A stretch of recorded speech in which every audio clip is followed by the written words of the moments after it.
Esta vez queríamos ir hacia Córdoba, hacia la provincia que está en el centro, por lo menos de la Argentina que está en el continente americano, pues no nos olvidamos de la Argentina que está al sur, en el polo sur, en el continente del hielo. En el centro nuestro, de aquí de la Argentina de América, está la provincia de Córdoba, provincia histórica, con muchas novedades, porque esta semana hubo un encuentro histórico allí en el auditorio de la Universidad Católica de Córdoba, que tuvo el protagonismo de Monseñor Óscar Ojea, que es titular de la Conferencia Episcopal Argentina, o sea, el organismo de los obispos de Argentina, y acompañado, que lo recibió, que fue su anfitrión, el cardenal Rossi, Ángel Rossi, que a su vez es arzobispo de Córdoba, en un evento que tiene que ver con esta pregunta de Estado o narcotráfico, ¿no? ¿Qué pasa con el techo? ¿Qué pasa con la tierra? ¿Qué pasa con las problemáticas sociales ligados a la injusta distribución de la riqueza, de que genera pobreza y demás? En ese evento tan importante de religiosos con organizaciones sociales había una persona que es Gisela Gazzotti, que representa, es abogada, tiene 31 años y es directiva de la organización Techo. Muy conocida la organización Techo, Techo para mi país. Seguramente muchos de los que nos están viendo, escuchando, saben algo de Techo, les suena. Y para conocer un poquito de qué se trató esa actividad, qué es lo que hace Techo respecto de los barrios populares, nos estamos comunicando con Gisela Gazzotti, que habló ese día en la Universidad de Córdoba junto a los monseñores y las organizaciones sociales. ¿Qué tal, Gisela? ¿Cómo te va? Hola Lucas, ¿cómo estás? Muchas Muy, gracias por la invitación y por este espacio, la verdad. Espero que este viernes los encuentre muy bien por ahí. sí, estamos bien, pasando por lluvia, fuertes lluvias aquí en Buenos Aires, en la ciudad de Buenos Aires. Gracias a vos por prestar tu tiempo. Sabemos que estás con muchas actividades en todo el país. Y contanos por qué hablaste en ese panel y de qué hablaste en este panel de un encuentro histórico entre la cúpula, los popes de la Iglesia Católica con las organizaciones sociales respecto a la problemática del techo, de la vivienda, ¿no? Bien, perfecto. Un poco nuestra participación en todo lo que tiene que ver la mesa de barrios populares, tanto a niveles provinciales como a nivel nacional, viene justamente de ser una de las organizaciones, junto con Cáritas, la CCC y varias organizaciones sociales, promotores o impulsores de la sanción de aquella ley y que hoy hizo tanto eco en toda la sociedad, que incluso hasta en el poder formal, en lo que es el poder legislativo, consiguió consolidarse por casi unanimidad en sus dos pasos por el Congreso. Y allá en 2009 nosotros comenzábamos como organización a realizar lo que eran los relevamientos de asentamientos informales, Sí. justamente en pos de buscar esto, ¿no? Información para poder determinar la dimensión de lo que estábamos hablando, información para poder saber cuántas eran las familias que vivían en barrios populares, que en aquel entonces, como bien después contaba otra de las panelistas, que era una vecina referente de una de las comunidades de Córdoba, en aquel entonces no podías declarar dónde vivías porque no había registro, ¿no? Entonces, un poco eso es lo que nos convoca, un poco ese es el recorrido que venimos haciendo a nivel también histórico y formamos parte de la mesa de cada una de las provincias en donde estamos presentes, pero también de la Mesa Nacional de Barrios Populares, donde seguimos articulando de manera ininterrumpida cada año Sí. ese espacio. Yo recuerdo escuchar a Monseñor Ojea cómo relataba esto de el Registro Nacional de Barrios Populares, RENAVAP, muy conocido como RENAVAP, que después sale esta ley que vos decís, que oficializa, esto registra los barrios y empieza a darle a esos vecinos de asentamientos, de villas, esta posibilidad de fijar domicilio, de empezar a solicitar los servicios más básicos para sobrevivir, la luz, la cloaca, el acceso al agua potable, el gas, ¿no? Esto es lo que empieza a dar Monseñor Ojea hablaba de un núcleo de la pobreza y de la indigencia ubicado justamente en estos barrios populares, en estas villas, de cerca de 6 millones de personas. O sea, un techo para mi país o techo, aborda un universo que es enorme. Están acompañados hoy por organizaciones sociales, por la Iglesia Católica, bien mencionabas Cáritas. Es una tarea titánica. ¿Cómo hacen, Gisela? Sí, o sea, hoy el registro, después de lo que fue la actualización en el 2022 de la ley, donde se lograron incorporar nuevos barrios que se habían conformado después de la sanción de la primera ley, arroja que hay más de 6.000 barrios populares en lo que es la Argentina, ¿no? Lo cual claramente habla un poco de la dimensión histórica y un poco de la dimensión estructural que tiene esta problemática.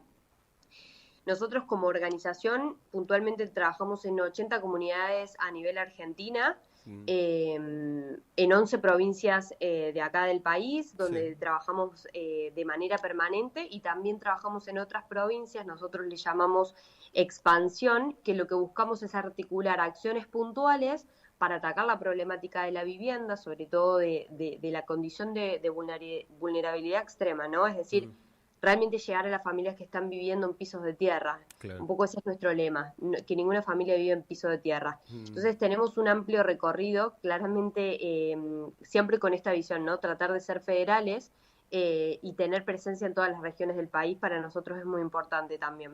A vos se te escucha la tonada cordobesa. Totalmente. Yo vengo de la provincia del centro. Exacto, del centro del país, no de cualquier lugar de Córdoba, porque hoy hablábamos más temprano, me decía de Río Cuarto. Sí, del imperio cordobés, nos autopercibimos del imperio. Bueno, acá los porteños somos algo parecido, así que te cargamos con esa cruz. Pero esto que vos decías de lo federal, de las 11 provincias, yo recuerdo de techo, lo primero que recuerdo, y lo he hablado con otras personas, que techo son esos pequeños espacios de un solo ambiente de madera. O sea, esto es lo que decís, ninguna casa con piso de tierra. ¿Sigue siendo eso, techo?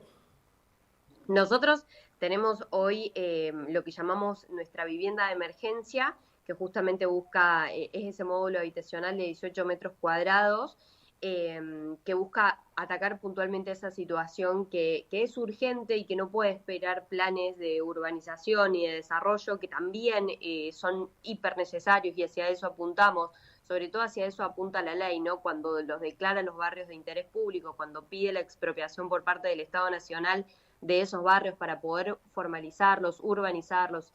Pero bueno, en el mientras tanto sí hay una situación que tiene que ser atendida. Hacia eso apunta la vivienda de emergencia, que es esta vivienda por la cual la mayoría nos conoce, que sigue siendo la misma de Un Techo para Mi País, que también muchos nos recuerdan con ese nombre, ¿no? Sí. Pero también hoy estamos justo navegando nuevos caminos para poder generar otro nuevo prototipo de vivienda. Ya tuvimos 2 prototipos, tenemos también una vivienda que es progresiva, accesible, le llamamos, que es una vivienda que tiende a ser más definitiva. Y a su vez, ahora estamos tratando de hacer un nuevo prototipo de innovación de esta vivienda de emergencia que permita justamente la progresión por parte de las familias, ¿no? Como que esa vivienda pueda ser una semilla para en un futuro ser una vivienda definitiva cada una de las familias, con estos mismos tintes o requisitos, que es básicamente que permita la construcción por parte del voluntariado en 2 días, claro, que es un poco de experiencia, ¿no? Que también tiene la vivienda en sí. Claro, el voluntario que va allí y ayuda a construir estos módulos, estas viviendas en la urgencia. Y con respecto con la tierra, recuerdo que de esta jornada, allí en la Universidad Católica de Córdoba, uno de los expositores de la Mutual Carlos Mujica, Carlos Galán, hablaba de la posesión de la tierra, esto de los lotes, donde no llega ningún servicio. ¿En eso techo se involucra o solo queda en el momento del módulo de la vivienda? También están con algo un poquito más allá de lo que es la vivienda, lo que tiene que ver el acceso a la tierra o terreno. Sí, o sea, tenemos algunos casos puntuales donde hemos acompañado, sobre todo en provincias como Chaco o Mm, Corrientes, hay algunos barrios que han avanzado un poquito más en lo que tiene que ver con la tramitación y la adjudicación de los lotes por parte del Estado Nacional, fundamentalmente en aquellos barrios que se asientan sobre territorios que son fiscales, sobre claro, terrenos fiscales, es decir, que pertenecen al Estado Nacional, provincial o municipal, claro, porque es mucho más simple, ¿no? Esa claro. sesión. Pero lo cierto es que ahí acompañamos y sí instamos esas instancias, sobre todo las mesas de diálogo y la tramitación, son procesos mucho más complejos porque tienen la complejidad de la voluntad política, pero no Claro. solo la voluntad política, sino todo el sistema también de burocracia estatal, que lógicamente Sí, sí. es hasta entendible en materia, la tierra sabemos que tiene una relevancia per se de lo más importante en nuestro país, Sí. entonces son procesos mucho más lentos, son procesos mucho más, incluso que nos exceden como organización, pero en aquellos barrios que están abiertas esas discusiones, sí tratamos de acompañar. Tuvimos también en Neuquén conversaciones en su momento cuando con la Secretaría de Integración Sociourbana en la gestión anterior para poder llevar a cabo un proceso de compra hacia un privado por parte del Estado Nacional y posterior adjudicación a las familias, pero bueno, justo con el recambio de gestión, esas conversaciones quedaron más truncadas. Mm. Eh, Así que siempre estamos, justamente, mientras haya voluntad política para avanzar con esos procesos, siempre vamos a estar abiertos y dispuestos a acompañar a las comunidades. Mm. Eh, y sí, Estamos hablando con Gisela Gazzotti de Techo, que está allí en la provincia de Córdoba. Seguí, Gisela, sí. sí, y después todo lo que tiene que ver con acceso a los servicios básicos, eso sí, por supuesto, nosotros fuimos incluso unidad ejecutora de intradomiciliarias en varias de las comunidades en las cuales estuvimos trabajando con la Secretaría de Integración Sociourbana Mm. y también mismo en articulación propia con los gobiernos provinciales, ¿no? Como en el caso de Corrientes, donde hicimos Bien. la conexión intradomiciliaria a varias familias de uno de los barrios donde estábamos trabajando. Así que en Tucumán lo mismo, digo, Claro. como todo lo que tiene que ver con acceso a los servicios básicos, también tratamos de abordarlo desde nuestro modelo de trabajo y Bien. desde esas mesas que le llamamos nosotros que creamos en las comunidades. Las mesas estas de barrios populares, que era la bandera que estaba allí en el auditorio de la Universidad Católica de Córdoba, allí en este panel tan diverso, ¿no? Que incluso había un funcionario provincial, además de los dos monseñores, del cardenal Rossi y de Monseñor Ojea, que ahí te quería preguntar qué viene después de eso, ¿no? Que vos lo ves que fue un paso importante, suma, no suma, ¿qué viene después de una actividad como esta, transmitida por una radio muy conocida como Radio María, con una transmisión online, con algunos artículos dando vueltas? ¿Suman este tipo de actividades? ¿Cómo lo ves? Sí, por supuesto, yo creo que sobre todo en el momento en el cual nos encontramos, donde no solo hay un explícito de financiamiento a lo que es el fideicomiso que se destinaba a la ejecución de obras tempranas en los barrios populares para fomentar todo lo que tenía que ver con la integración social y urbana de las comunidades, sino también un momento en donde se está poniendo en tela de juicio la ley Claro. y también no todo lo realizado y lo caminado hasta acá por parte de las organizaciones y de quienes lo conformamos. Estos espacios suman primero porque claramente son espacios reivindicativos, son Mm. espacios de defensa, son espacios hasta si se quiere también de poder poner en tema y en agenda esta problemática y la realidad que hoy están viviendo los barrios. Mm. Y a su vez una mesa tan importante como la de Córdoba sirve para mí de ejemplo, ¿no? La idea es justamente que en otros espacios donde también existen las mesas, en otras provincias, en otros distritos Mm. donde también existen estos dispositivos, poder replicar estas actividades, poder incluso invitar a funcionarios de las gestiones actuales, Claro. tiene una relevancia que sin duda es importante, sobre todo también para hacer conocida la ley, para poder, sabemos que hay mucho desconocimiento por parte del Poder Judicial, por parte de Mm. las autoridades municipales, provinciales, entonces Claramente estos espacios suman y creemos que la forma es justamente replicarlo, ¿no? La forma es replicarlo, sentarnos y poder escucharnos es muy importante, sobre todo también porque en el panel creo que la potencia de las dos vecinas que hablaron desde primera Mm. persona, desde ser habitantes de los barrios populares, son voces que son necesarias que se integren, que se escuchen y que valoramos mucho en ese espacio. Justo lo charlábamos con Monseñor también.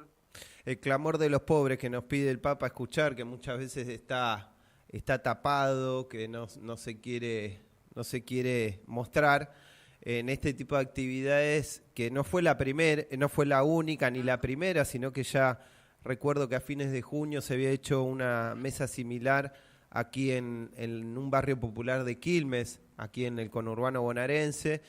Ya estamos en la etapa final, nosotros partimos de la oración y vamos al mundo. Sabemos, Gisela, que vos a tus 31 años sos una abogada, no solo una activista, una voluntaria de techo, sino que además una mujer que siendo niña ya había abrazado la fe. Y nosotros creemos que muchos de los que están batallando en el día a día estos temas que son temas de centralidad, temas humanos, tan profundamente humanos, tienen esa fuerza, esa espiritualidad, ese escudo protector de lo que es la lucha espiritual que la lleva a la batalla diaria. ¿Cómo es en tu caso? ¿De dónde viene tu espiritualidad? ¿Cómo llegás a Dios, ¿no? Contanos un poquito más eso y cómo lo contarías a los que no te conocemos. Sí, bueno, justo charlábamos hoy, previo a encontrar el voluntariado en una organización en una ONG, en una organización de la sociedad civil como este hecho, allá por mis 18 años. En mi primer encuentro con el voluntariado, si se quiere, fue a través Mm. de la iglesia católica puntualmente. Vengo de una familia muy religiosa Mm. que me inculcó también la fe y donde claramente